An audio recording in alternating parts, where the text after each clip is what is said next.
In this video, I'm going to show you how to water outdoor flowers and when is the best time to water.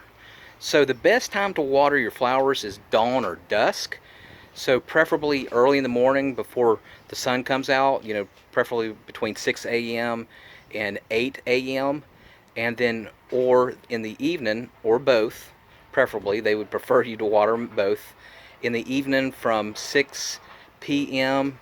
to 10 p.m. depending on what part of the world you're at. And the reason is because it's kind of like evolution.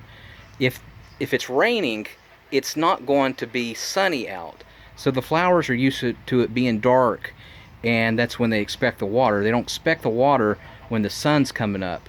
They're out, they're trying to absorb sunlight, and just to start drinking water all of a sudden when the sun's out is kind of unnatural, and it's not as healthy for them. So you want to get them when they're sleeping. They're not absorbing, they're not doing the photosynthesis and absorbing the sunlight, and they're ready for your water. Now, so I got 4 flowers here. So how to water them is, you don't do all your water at once.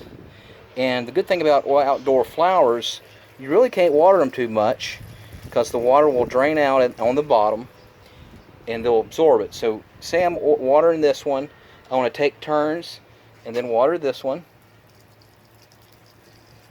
And then we want to let it sit. So try to even it out over time.